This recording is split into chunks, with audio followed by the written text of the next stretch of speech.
लिंग हम सबके पास में है, उसका नाम है महाकाल। उज्जैनियाम महाकाल। और पृथ्वी पर जितने ज्योतिर्लिंग हैं उनमें सबसे ज्यादा महत्व है तो उज्जैन के महाकाल का। महाकाल पृथ्वी के राजा है। ये कैसे प्रकट हुए? बोले पहले समय में उज्जैन में एक वेद प्रिय नाम के ब्राह्मण थे, उनका नाम था वेद प्रिय।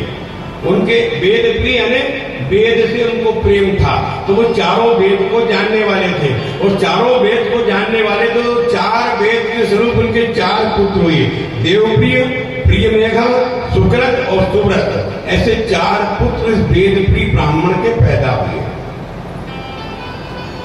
और ये सब भगवान शंकर की आराधना में लगे हैं। लेकिन एक दूषण नाम का राक्षस आया। दूषण नाम का दैत्य उज्जैन नगरी पर आक्रमण करने के लिए आया। सब लोग डर करके दूषण से भागे। लेकिन ये चारों ब्राह्मण कुमार, ध्यान से सुनना, भगवान के ऊपर जिसकी दृढ़ आस्था होती है वो जरा सा भी डरता नहीं है, दिखता नहीं। भक्त कौन होता है? ध्यान से सुनना, कथा को समझना। भक्त कभी कायर नहीं होता, भक्त हमेशा वीर होता है। और वीर किसको कहते हैं? वीर उसको कहते हैं जो हर प्रकार की परिस्थिति को सामना करने में अपने आप को सक्षम बना ले, उसका नाम वीर है। सब भाग खड़े हुए, लेकिन ये चारों ब्राह्मण कुमार बैठे रहे। दूसरे ने आकर के उन्हें बहुत ललकारा, लेकिन ये तो शिव की पूजा में इतने मस्त थे कि इन्होंने उस ओर इनका ध्यान ही नहीं गया। और जब वो दूषण नामक राक्षस अस्त्र शस्त्र लेकर के चारों भाइयों को मारने के लिए प्रवृत्त हुआ, तो सज्जनों, ये शिव की पूजा कर रहे थे। वहीं पर एक गड्ढा हुआ, वो गड्ढा होकर घड़घड़ाहट करके एक भयंकर आवाज आई। वो भयंकर आवाज के साथ में ब्राह्मणों की रक्षा करने के लिए, दूषण नामक दैत्य का वध करने के लिए सदाशिव महाकाल के रूप में प्रकट हो गए। और ये महाकालेश्वर भगवान अपनी हुंकार से दूषण का वध कर दिया, सब भस्म कर दिया। और ये ब्राह्मण कुमारों के कारण इस धरती पर महाकाल ज्योतिर्लिंग स्थापित हुआ।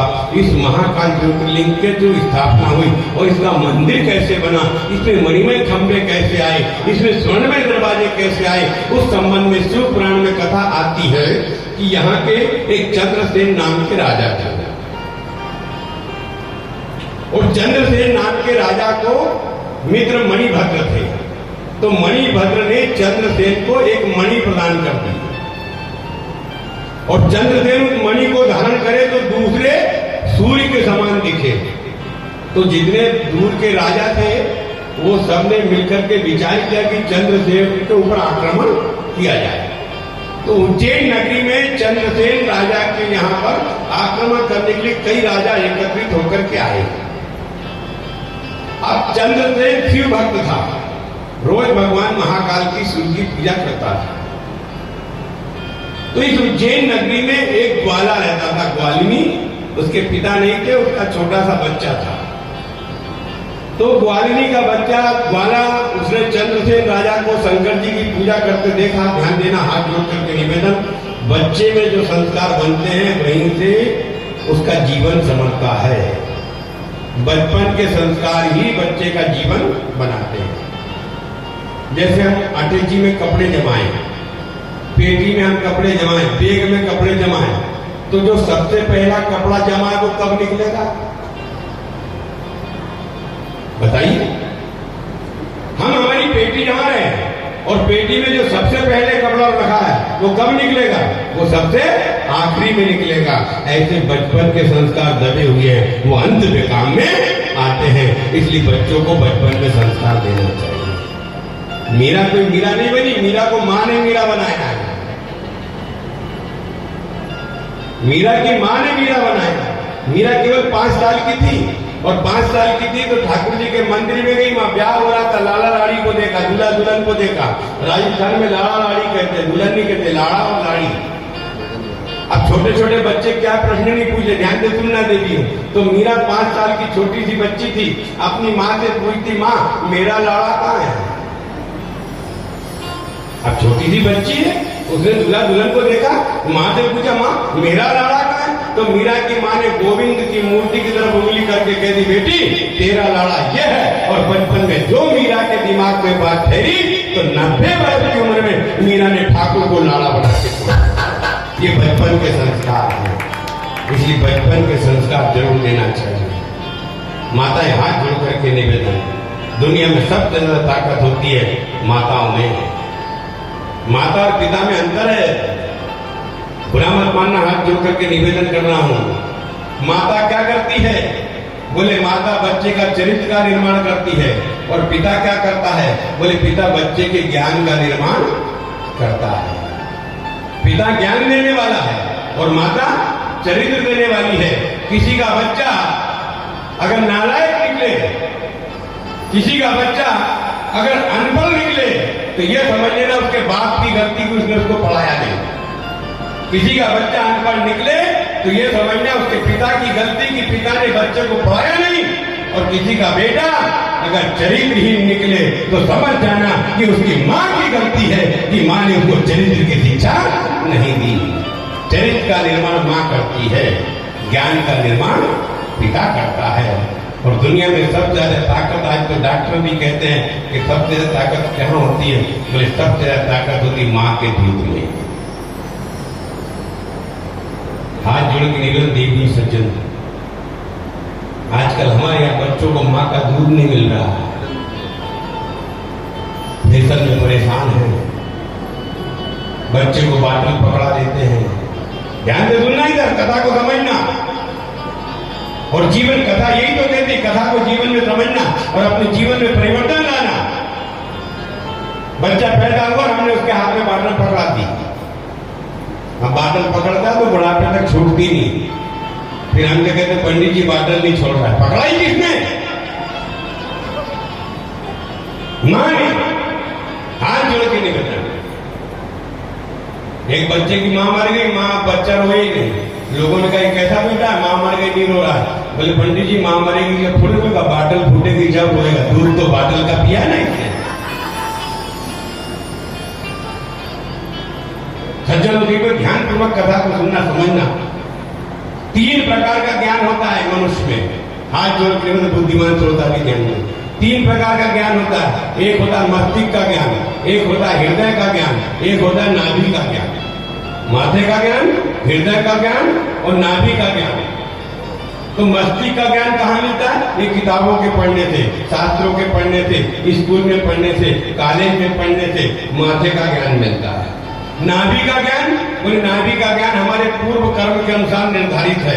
हमारा जैसा पूर्व जन्म होगा उस अनुसार हमको नाभि का ज्ञान मिलता है। और हृदय का ज्ञान, बोले हृदय का ज्ञान केवल माँ के दूध से मिलता है। हृदय का ज्ञान केवल माँ के दूध से मिलता है। इसलिए आज देखो मस्तिष्क का ज्ञान इतना बढ़ गया है।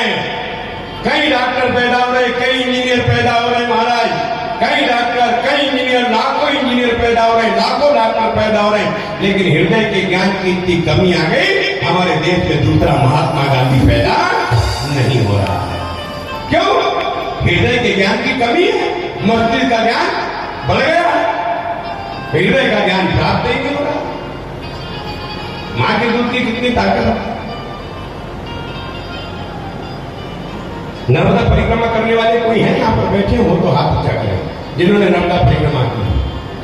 हाँ, सिरसिरी घाट, ध्यान दीजिए, एक सिरसिरी घाट है जहां माता अंजना का आश्रम है। बड़ी सुंदर कथा, ध्यान से सुनना, हाथ जोड़ के नहीं बदले। जब राम लंका विजय करके अयोध्या जा रहे थे तो रास्ते में नर्मदा के तट पर हनुमान जी ने कहा कि प्रभु यहाँ मेरी माँ रहती है, आप हो तो माँ के दर्शन कर दो। राम जी ने कहा कि तुम्हारी माँ के अकेले दर्शन करोगे, हम भी चलेंगे। राम, लक्ष्मण, जानकी, हनुमान जी सब अंजना माता के दर्शन करने के। ध्यान से सुनना, नर्मदा के तट पर जिन्होंने परिक्रमा की, ध्यान करना, सिरसिरी घाट की ये कथा है। नर्मदा के तट पर राम, लक्ष्मण, जानकी, हनुमान जी माँ अंजना से मिलने गए। अंजना ने जो हनुमान को देखा, कई दिन बाद अपने बेटे को देखा, छाती से लगा लिया, बेटा हनुमान इतने दिन से तुम कहाँ थे, बताओ कहाँ थे। हनुमान ने कहा माँ ये देख रहे, ये सामने जगत के आधार परमात्मा श्री राम है, ये उनकी पत्नी जानकी मैया है, ये छोटे विधाता उनके अनुज लखन लाल हैं। एक रावण नाम के राक्षस ने इनका हरण कर लिया था और हरण करके फिर इन्होंने समुद्र पर पुल बांधा और पुल बांध करके फिर राम जी ने रावण को मारा और मारा। अब हम माता को लेकर के अयोध्या वापस जा रहे हैं। माता अंजना ने जो सुना बोले हनुमान तूने मेरे दूध को लजा दिया, हनुमान तूने मेरे दूध को लजा दिया। लक्ष्मण को हंसी आ गई, बुढ़िया माँ कह क्या रही है। अंजना बोले हनुमान तूने मेरा दूध पिया था और मेरे माँ की दूध की इतनी ताकत थी कि तू अकेला जाता एक उंगली से त्रिकूट पर्वत से लंका को उठा लेता और समुद्र में डुबो देता और जानकी मैया को लाके राम के चरणों में बिठा देता। तूने व्यर्थ में इनको परेशान किया, ये मेरे माँ के दूध की ताकत थी। लक्ष्मण ने देखा माँ कैसी बात कर रही है तो सज्जनों भारत का इतिहास समझना। माता अंजना ने अपने दोनों हाथों से अपने दाहिने स्तन को दबाया और दाहिने स्तन को दबा करके माता अंजना के दूध से जो दूध की धारा बही वो आज तक नर्मदा जी में जाकर के दूध धारा के रूप में मिलती है। ये माँ के दूध की ताकत है महाराज। हनुमान जी में किसकी ताकत है? हनुमान जी में भी अगर ताकत है तो उनके माँ के दूध की ताकत है। बड़ी बात है। माता कैकेयी ने भी वरदान राम को वनवास मांगा, क्या मांगा? राम के लिए वनवास क्यों मांगा? जानती थी कि इनने मेरे पति ने वचन दे रखा है मेरे पिता को कि मैं तेरे पुत्र कोख से उत्पन्न हुए को राजा बनाऊंगी। और कैकेयी जानती थी भरत कौन है? बोले भरत वो है जिसने मेरा दूध पिया है और मेरा दूध पीने वाले भरत को मैं अच्छी तरह जानती हूँ कि वो बगैर राम के राजगद्दी पर बैठ सकता नहीं। ये कैकेयी के दूध को विश्वास था। तो माँ के दूध में बहुत ताकत होती है। हाथ जोड़ करके निवेदन अपने बच्चों को अपना स्तनपान कराएं। माताएं जो भी हमारी बहन बेटी जो भी बच्चे हों अपने स्तनपान कराएं। माँ अब तो डॉक्टर भी कहते हैं महाराज माँ का दूध अमृत होता है। बहुत बातें हैं। एक भारत के इतिहास की बड़ी सुंदर घटना याद आई, आगे चलेंगे।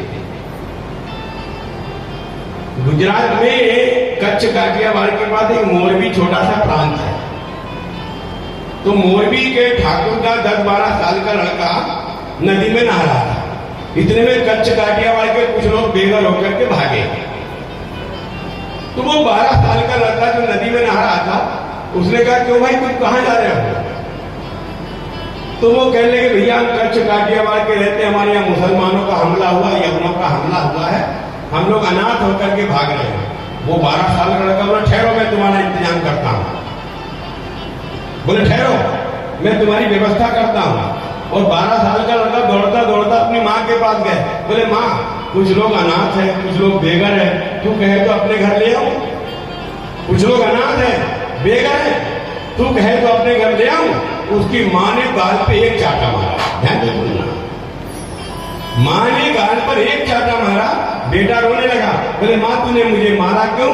बोले बेटा बचपन में तू छोटा था, शीतला सप्तमी का दिन था, ब्राह्मण पत्नियां मानी नहीं, मेरे को नदी स्नान कराने ले गई, तू झोली में सोया रो रहा था। जब बहुत रोने लगा तो दासी ने तेरे को अपना स्तनपान करा दिया। और जब दासी ने स्तनपान कराए मैं वापस आई, पता लगा कि तूने दासी का दूध पिया।